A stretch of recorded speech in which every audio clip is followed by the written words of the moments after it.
This story is titled, My Parents Hid the Secret That My Sister Cheated on Me with My Husband, but at her baby shower, the gift I gave ignited an overwhelming wave of violence against them. Hey, I don't even know where to begin with this, so I'll just start at the beginning. My name's Alina, 30 female. I grew up in Chicago with my older sister Julia, 32 female, and my parents. And honestly, I've always felt like I was just the extra kid. Julia was the one everyone doted on. She was the pretty one, the smart one, the golden child. Me?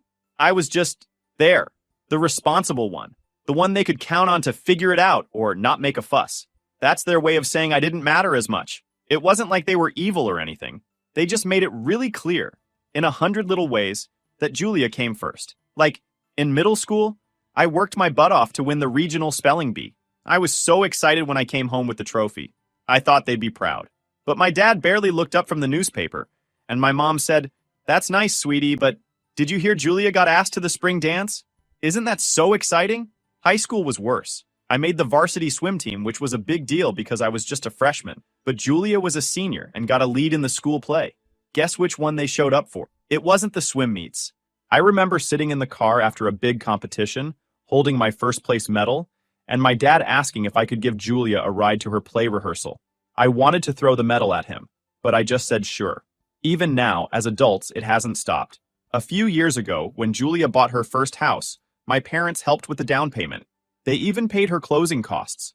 When I mentioned needing help with car repairs, my mom said, "Oh, sweetie, maybe you should budget better." Like, okay, I'll just budget better next time my transmission goes out. Cool. Anyway, the point is, Julia's always been the favorite. I never hated her for it, though. I figured that's just how families are sometimes, you know. I thought she cared about me, that we were close despite all the weird favoritism. But last week, I found out how wrong I was. It started when I went to my parents' house to drop off some paperwork my mom had asked for. Nothing dramatic, just insurance stuff she needed me to fill out because apparently, I'm the only one who knows how to handle paperwork. When I walked in, they were sitting in the living room. My mom was on the phone, and I could hear her on speaker. I wasn't paying much attention until I heard Julia's voice. She said, "Mom, Alina can't find out about me and Jay." Jay, my husband. I froze. My mom said something like, "Don't worry, sweetie, she won't. It's better this way. You've got so much on the line." My dad chimed in with, "Yeah, let's not ruin your life over one mistake." My heart felt like it stopped. My own sister, my husband, and my parents knew? I felt like I'd been sucker punched. I quietly backed out of the house and left. I didn't even grab the paperwork. I just got in my car and drove home, trying to wrap my head around what I'd just heard. When I got home, Jay was there, sitting on the couch like everything was fine. I couldn't even look at him. I went straight to the bathroom and locked the door. I sat on the floor for what felt like hours, trying to figure out what to do. Part of me wanted to barge into the living room and scream at him. Another part of me wanted to drive straight to Julia's house and confront her. But mostly, I just felt numb. For the next few days, I kept to myself. Jay kept asking me if something was wrong, but I couldn't talk to him. Every time I opened my mouth, I felt like I was going to cry or throw up. I couldn't even text Julia. I knew if I tried, I'd lose it completely. The thing is, this isn't just about the cheating. It's about the betrayal from all sides. My sister, who I thought I could trust. My parents, who I thought were supposed to love me. They all knew, and none of them cared enough to tell me. They cared more about protecting Julia's perfect image than protecting me. I spent a lot of time just sitting in my car, driving around aimlessly, trying to figure out what to do. I didn't want to confront them without proof. What if they denied it? What if they made me feel like I was crazy? So, I decided to wait. I didn't know what I was waiting for exactly, but I knew I needed to keep my cool until I had a plan. Then, a few days later, my mom called me, all cheerful, like nothing was wrong. "Alina, honey, can you help plan Julia's baby shower?" she asked, like she wasn't actively covering for Julia sleeping with my husband. "Oh yeah. Did I mention Julia's pregnant? And now I don't even know if the baby's her husband Nate's or if it's Jay's." The audacity of her asking me to plan this party was almost laughable. But instead of blowing up at her, I said, "Sure, Mom, I'd love to help." After that call with my mom, I was done feeling sorry for myself. It wasn't just about Julia sleeping with Jay anymore. It was about all of them thinking they could get away with it. My parents, my sister, my husband, they were treating me like I was some kind of clueless idiot who'd just smile and go along with everything. That pissed me off more than anything. But I knew I couldn't just blow up and start yelling. No one would take me seriously, and they'd probably twist it around to make me look like the bad guy. Julia's always been good at playing the victim, and I wasn't going to give her that chance. If I wanted to confront them, I needed proof, not just vague suspicions or overheard conversations. I needed hard evidence they couldn't deny. So that night, after Jay fell asleep, I grabbed his phone. Normally, I'd feel weird about going through someone's stuff, but honestly, after what I'd overheard, I didn't feel guilty at all. I didn't even know what I was looking for at first, but it didn't take long to find something. Jay wasn't exactly a mastermind when it came to hiding things. He had a folder on his phone labeled Receipts. Real subtle, right? And when I opened it, there they were. Photos of him and Julia. Some were just selfies, but others were, well, let's just say there was no mistaking what was going on. One picture was of the two of them at a hotel. Julia was in a bathrobe, and Jay was grinning like a damn fool. I didn't cry. I thought I would, but I didn't. I just stared at the pictures, saving them to my own phone one by one. My hands were shaking, but it wasn't from sadness. It was from pure anger. How could they be so careless? So confident that I'd never find out. After the photos, I went through his messages. There was a long thread between him and Julia, full of inside jokes, I miss you texts, and plans to meet up. One text stood out to me. Julia had sent him a picture of a baby onesie with the caption, "Do you think Nate will like this?" That hit me like a ton of bricks. They weren't just having an affair, they were laughing about it, mocking Nate, lying to him, and playing happy families while this whole mess unfolded. I saved the messages and moved on to his email. At first, I thought there wouldn't be anything there. Who emails about affairs, right? But then I found a confirmation email for a hotel booking from a few months ago. The name on the reservation was his, but there was a note about special arrangements for 2 guests. The date lined up perfectly with one of the texts Julia had sent him about getting away for a weekend. I took screenshots of everything, every picture, every message, every email. I even forwarded some of the emails to myself just in case Jay ever tried to delete them. I wasn't going to let them wiggle out of this.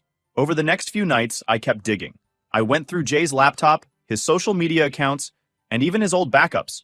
At one point, I found a folder of old photos that he probably forgot even existed. There was one picture of him and Julia from a family barbecue a couple of years ago. They were standing a little too close, and Julia had her hand on his arm. Looking back now, it felt like a giant neon sign that I had been too blind to see. But it wasn't just about Jay. I started paying attention to Julia's social media too. She's one of those people who post everything online. Brunches, shopping trips, yoga sessions, you name it. At first glance, it all seemed harmless. But when I looked closer, I noticed little things. A photo of her at a cafe with 2 cups of coffee on the table, but no one else in the frame. A picture of her at a hotel lobby with the caption, "Weekend Escape," but no tag for Nate or any of her friends. It all started to add up. They weren't even being careful. They thought I was too stupid to notice, too blind to connect the dots. That was their biggest mistake. By the end of the week, I had more evidence than I knew what to do with. Photos, messages, emails, social media posts. It was like a giant puzzle that painted a picture of their betrayal. But I wasn't done yet. I decided to check Julia's husband Nate's social media too. I didn't know what I was expecting to find, but I figured it couldn't hurt. Nate didn't post much, but his recent photos showed a man who looked tired, like something was eating away at him. In one post, he'd written, "Life's full of surprises. Not all of them good." At the time, I hadn't thought much of it. But now I wondered if he knew something was up. I considered reaching out to Nate, but I wasn't sure if that was the right move. What if he didn't believe me? What if he was in on it somehow? The last thing I wanted was to give Julia a heads up before I had my plan fully in place. The final piece of the puzzle came when I stumbled onto a shared family folder my parents kept online. It was mostly full of old photos and documents, but there was one folder marked baby shower plans. I opened it out of curiosity, and there it was. A draft guest list for Julia's shower. My name was listed as the event coordinator. I almost laughed. They wanted me to coordinate the shower for the woman who was sleeping with my husband? The sheer audacity of it was unreal. But that's when it hit me. The shower wasn't just a party, it was the perfect stage. Everyone would be there. Julia, Jay, my parents, Nate, their friends and family. I closed the folder and sat back, my mind racing. The baby shower wasn't going to be a celebration. It was going to be a reckoning. Everything then started falling into place. I mean, how could I resist? My mom was practically handing me the opportunity on a silver platter, acting like nothing was wrong. The plan wasn't just about exposing Julia and Jay. It was about making everyone see what they'd done. The lies, the betrayal, the absolute sham of their perfect lives. And I wasn't going to hold back. The first step was making sure everything looked normal. I agreed to take charge of the shower, like the good little sister they all expected me to be. My mom was thrilled, texting me nonstop with ideas for decorations, themes, and catering. She even sent me links to Pinterest boards, which honestly was hilarious considering the chaos I was about to unleash. I acted like the perfect team player, messaging Julia and asking her what colors she wanted for the decorations. She replied with pink and gold, for something classy, like she had a clue what class even meant. I didn't let on for a second that I knew about her and Jay. I kept my replies short and sweet, pretending I was too busy to chat much. If she suspected anything, she didn't show it. Once the basics were handled, I started working on the real plan. I had all the evidence saved on my phone, but I needed a way to present it that would leave no room for doubt. At first, I thought about just printing everything out and handing it to people, but that felt too small.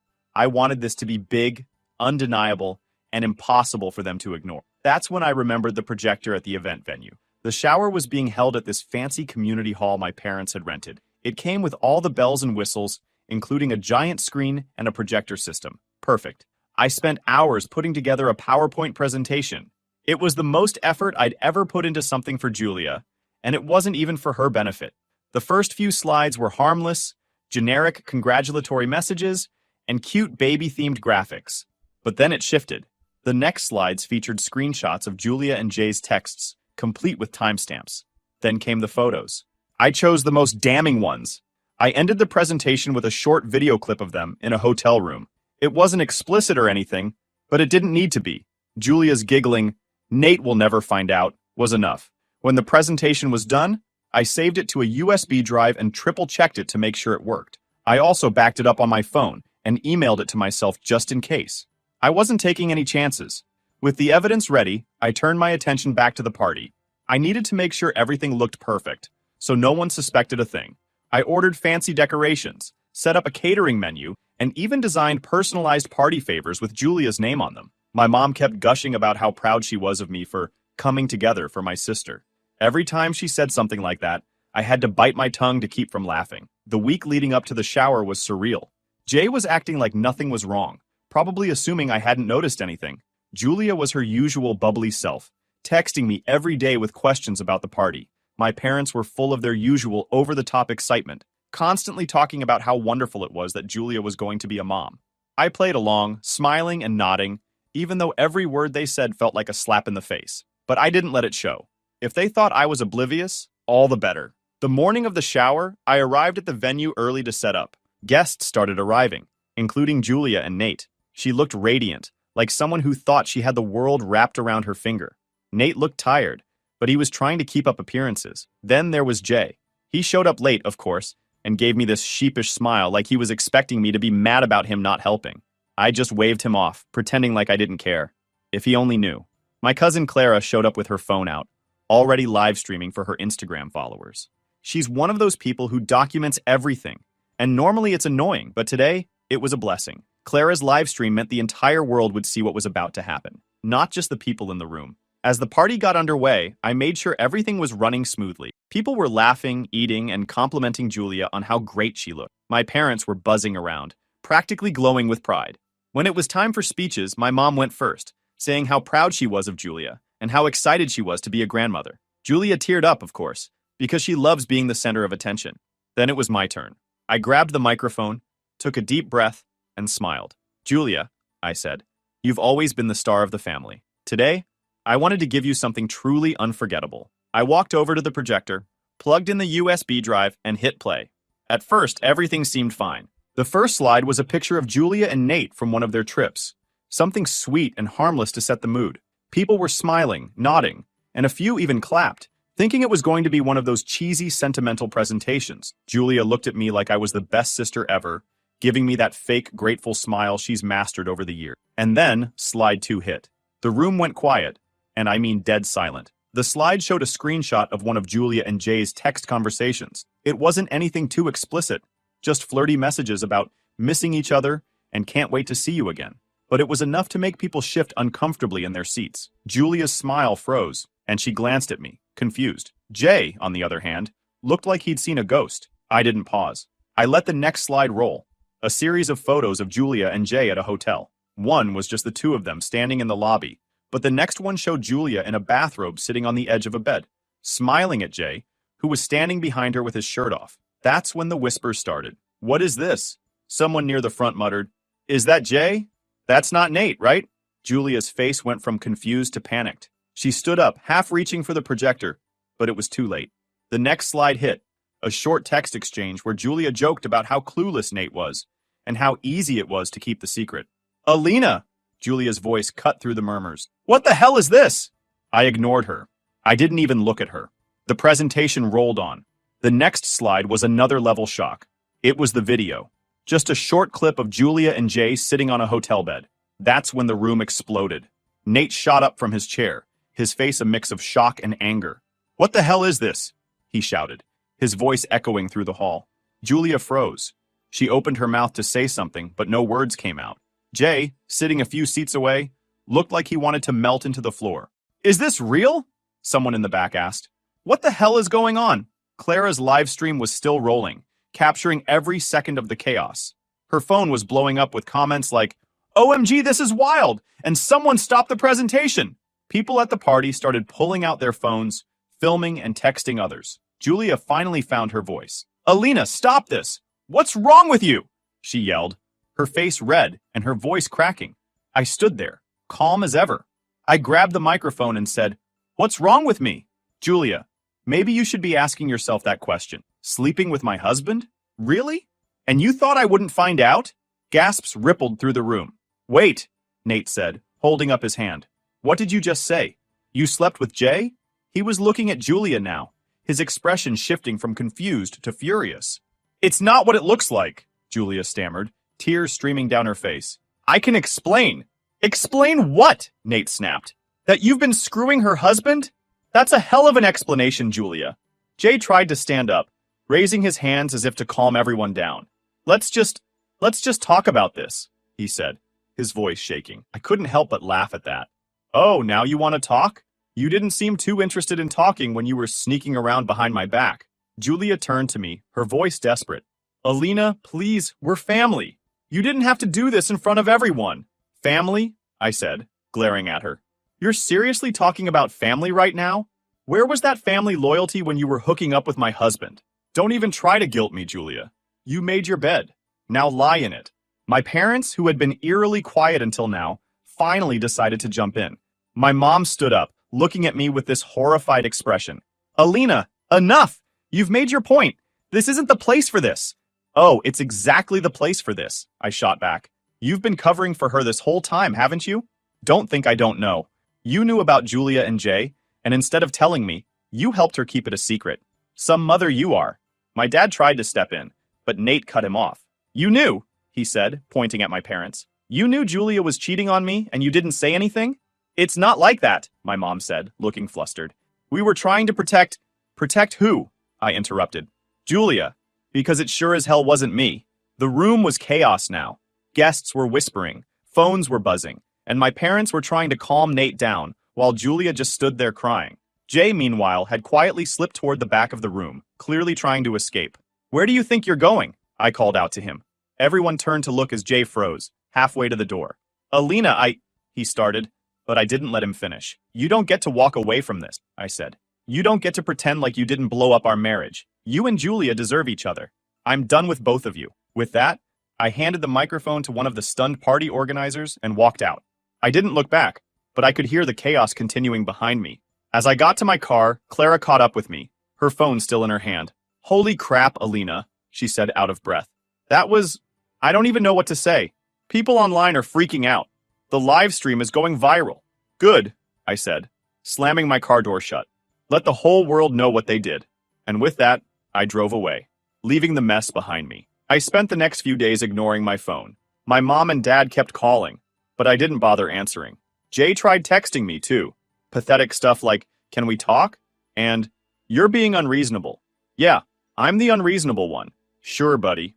I didn't even bother blocking him because, honestly, his desperation made me laugh. Then, out of nowhere, I got a message from Mia, one of Julia's closest friends. Mia and I were never super close, but we'd hung out a few times at family events because Julia insisted on dragging her everywhere. She sent me a text that said, "Hey, can we talk? It's about Julia. I saw what happened at the shower." At first, I wasn't sure if I wanted to deal with more drama, but eventually I texted back, "What's up?" Within minutes, she called me, and her voice was shaky. I don't even know how to say this, Mia started. But after the shower, I can't stop thinking about some stuff. I think Julia might have been messing around with my husband, Dan.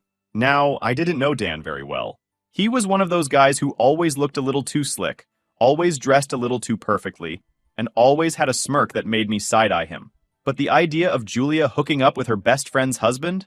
At this point, it didn't even surprise me. What makes you think that? I asked, trying to sound calm even though I was already convinced Julia was guilty. Mia hesitated.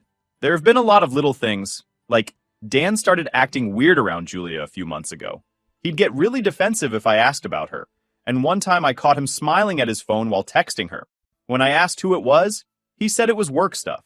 But then I saw the contact name and it just said Jay. I didn't think much of it at the time, but after seeing your presentation at the shower, her voice trailed off. Mia, you need to check his phone, I said firmly. If Julia was hooking up with Jay, there's no way she wouldn't go after someone else's husband too. She's trash. I hate to say it, but you probably already know the truth. Mia sighed. Okay, I'll do it tonight. The next morning, I woke up to about 20 missed calls and texts from Mia. The first one just said, "Call me ASAP." Another said, "I can't believe this." And one simply read, "It's true." I called her back, and as soon as she answered, she burst into tears. "I found everything," she sobbed. Texts, photos, emails, everything. Julia and Dan have been sleeping together for months. And it gets worse, Alina. He might be the father of her baby. I didn't even know what to say at first. It was so on brand for Julia that I wasn't shocked, but hearing it confirmed still made me furious. Mia, I'm so sorry, I said finally. What are you going to do? I kicked him out last night, she said through tears. I couldn't even look at him. He tried to deny it at first, but when I showed him the texts, he just shut up. I told him I wanted a divorce, and he didn't even fight me on it. Good for you, I said. You deserve better than that scumbag. And Julia? She's disgusting. I don't even have words for how low she is. Mia sniffled. I can't believe she'd do this to me. I thought she was my friend. Yeah, I thought she was my sister, I replied bitterly. Turns out she's just a selfish, cheating mess who doesn't care who she hurts. Mia told me more about what she found. One text stood out. Julia sent Dan a picture of a baby onesie and wrote, "Can't wait to see if it looks like you or Nate." The sheer audacity of it made my blood boil. She wasn't just cheating, she was flaunting it. After Mia dropped the biggest news about Julia's baby potentially being Dan's, it felt like the universe was working overtime to unravel Julia's entire life.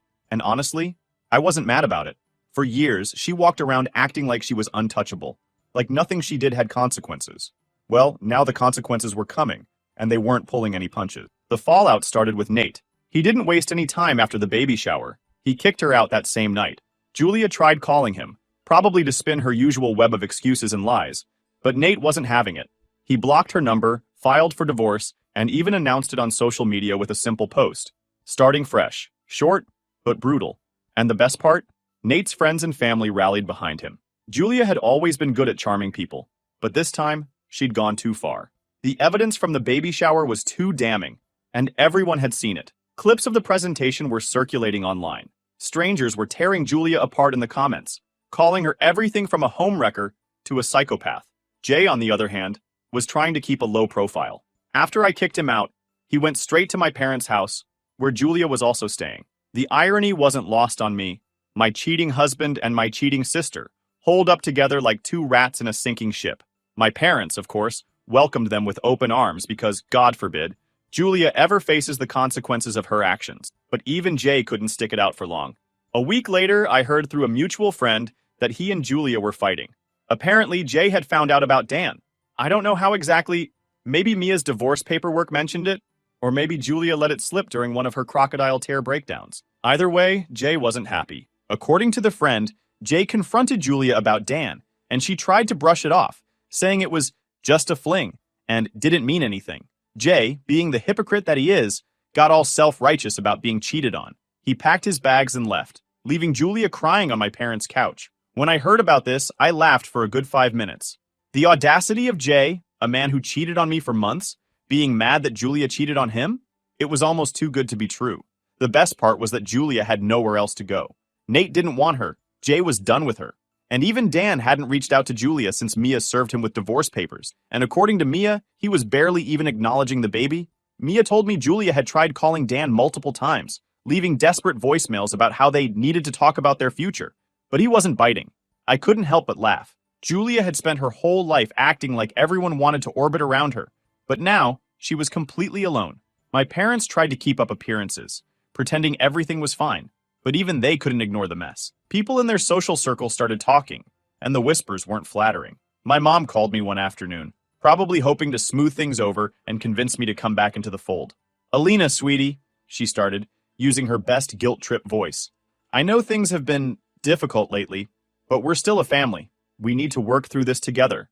I almost choked on my coffee. "You mean the same family that covered for Julia while she destroyed my marriage?" "Yeah, no thanks." "Alina, that's not fair," she said, her voice tightening. "We were just trying to keep the peace." "Peace?" I snapped. "That's not peace. That's enabling. And now you want me to just forget about it?" "Not happening." She tried a few more lines, but I wasn't budging. By the end of the call, it was clear that she and my dad were more concerned about saving face than actually fixing anything. I told her as much before hanging up. Julia, on the other hand, was spiraling. I didn't hear this directly. She wouldn't dare talk to me, but mutual friends started reaching out to spill the tea. Apparently, Julia wasn't handling the public backlash well. She tried deleting her social media accounts, but by then, screenshots of her and Jay's texts had been plastered everywhere. Strangers were tagging her in posts, dragging her name through the mud. Even her so-called friends were distancing themselves. One of her closest friends, Natalie, told me she hadn't spoken to Julia since the baby shower. "I can't believe she would do that to you," Natalie said. "And to Mia. Like, what kind of person does that?" I didn't have an answer. Julia wasn't just selfish. She was reckless. She never thought about how her actions would affect other people. And now, for the first time, she was paying the price. The cherry on top came when Julia gave birth a few weeks later. I didn't go to the hospital, obviously, but I heard through the grapevine that Nate insisted on a paternity test before signing anything. And it's easy to guess. The baby wasn't Nate's. It was Dan's. When Mia told me, I nearly fell off my chair. "You've got to be kidding me," I said. "Nope," Mia replied. "Nate called me himself. He said the test was clear as day. It's Dan's kid. He told Julia he's done with her for good." I could only imagine the look on Julia's face when she got the results. She'd already lost Nate, Jay, and Dan. Now she was stuck raising a baby on her own, with no one left to blame but herself. As for me, I was finally feeling free. My divorce from Jay was finalized a few weeks after the baby shower. It was, in a word, liberating. It wasn't easy, divorces never are, but compared to the emotional weight of the betrayal, the legal part was surprisingly straightforward. Jay didn't even try to fight me on it, which was probably the smartest thing he'd done in years. Maybe he felt guilty, or maybe he just wanted to move on as quickly as possible. Either way, I wasn't about to complain. I'd contacted a lawyer the morning after the baby shower. I didn't want to waste time wallowing or letting Jay think there was any chance of reconciliation. The lawyer was amazing, straight to the point, empathetic, and clearly someone who had seen plenty of cases like mine. "You're doing the right thing," she said, after I finished explaining the situation. "People like Jay don't change, and you deserve better." We went through all the necessary steps, and thankfully, there wasn't much to fight over. Jay and I didn't have kids, which made things simpler, and we'd only bought the house together a few years ago. It wasn't fully paid off, so we agreed to sell it and split the proceeds. He tried to bring up some small stuff, like the furniture or the TV, but I didn't care. He could take whatever he wanted as long as he was out of my life. The hardest part wasn't the legal process. It was the emotional toll. Signing those papers felt like both an ending and a beginning. On one hand, it was heartbreaking to see my marriage, something I thought would last forever, reduced to a pile of documents and signatures. On the other hand, it was the final step in reclaiming my life. For too long, I'd let Jay's lies and Julia's manipulation define my reality. This was my chance to start over. The day the divorce was finalized, I threw out everything that reminded me of Jay. Old photos, his clothes, even the stupid mug he always used for coffee. It all went in the trash. It wasn't about being petty. Okay, maybe a little. It was about cleansing my space of the negativity he brought into my life. I didn't want any reminders of the man who betrayed me, the man who chose my sister over me. What surprised me the most was how quickly I felt a sense of relief. For the first time in months, maybe even years, I didn't feel like I was carrying the weight of Jay's lies on my shoulders. My apartment was small and modest, but it was mine, and it felt more like home than the house I'd shared with him ever did. Jay tried reaching out a couple of times after the divorce was finalized. His texts were pathetic, full of half-hearted apologies and vague promises about being a better person. I ignored every single one. He had his chance to be a better person, and he blew it. There was no going back. My parents kept trying to reach out, but I ignored their calls. I didn't need their half-baked apologies or their excuses. Julia could be their problem now. In the end, everything Julia had built, the fake perfect life, the lies, the manipulation, came crashing down. And honestly, it was satisfying to watch.